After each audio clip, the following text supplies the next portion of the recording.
في حملة جميلة جدا على السوشيال ميديا أطلقها بعض الشباب اسمها ارجع صلي.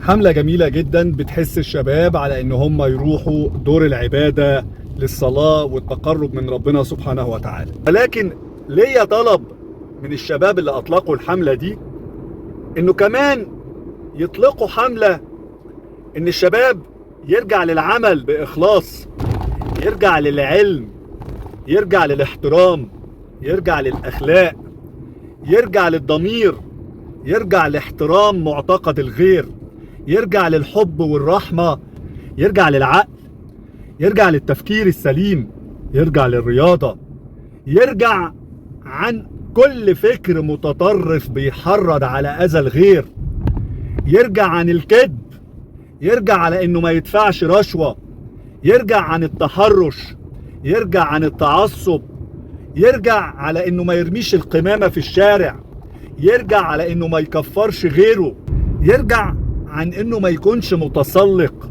ما يكونش انسان مؤذي وعاوز ياخد حق غيره او ياخد تعب غيره. فلما نرجع نصلي نكمل الصلاة بأفعال خير. ربنا سبحانه وتعالى لو كان عايز يخلق الناس كلها في العالم زي بعض كان هيعمل كده، لكن ربنا قال ولو شاء ربك لجعل الناس أمة واحدة ولا يزالون مختلفين. صدق الله العظيم. يبقى لما ترجع تصلي اعرف ان ليك حدود تقف عندها وما تتعداش حرية الآخرين. خليك في حالك. الإنسان ربنا خلقه في الحياة واداله الحرية واداله الاختيار، يبقى ربنا سبحانه وتعالى هو اللي يحاسبه. وأمور الدنيا متسابة في كل دول العالم للقانون. ما تفرضش اختيارك وإرادتك على غيرك. أنت حر ما لم تضر. اخترت دين معين ومعتقد معين، خلاص لا تمليه على غيرك، خليك في حالك. المجتمعات الغربية احترموا حرية العقيدة والاختلاف في اللون والجنس والعرق. وهديلكم مثال، منتخب فرنسا اللي شارك في كأس العالم وشارك في أوروبا 2024، في أصحاب البشرة السمراء، في أصحاب البشرة البيضاء، في ناس مسلمين وفي ناس مسيحيين وفي ناس لا دينيين. بنلاقي عثمان ديمبلي لعيب مسلم وبنلاقي كيليان مبابي. دولة بتحترم حرية المعتقد، دولة عايزة مصلحتها فبتشوف الكفء فين وتتعامل معاه ايا كان المعتقد بتاعه. علشان كده بقت فرنسا.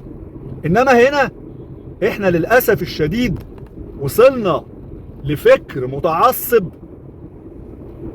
ان بنحرم نهني الجار المختلف معاك في العقيدة بالعيد بتاعه او بيوم ميلاده.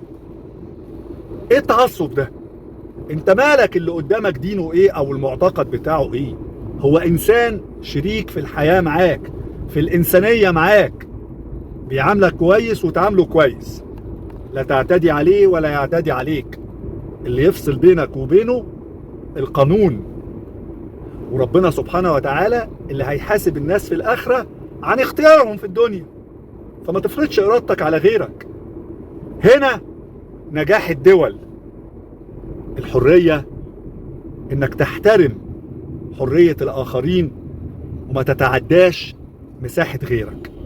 أتمنى ان الناس اللي أطلقوا الحملة بتاعت ارجع صلي يستوعبوا الكلام، لأن البلد بتاعتنا بلد لكل المصريين وبيجيها زوار سياح وأجانب ومستثمرين من كل جنسيات العالم.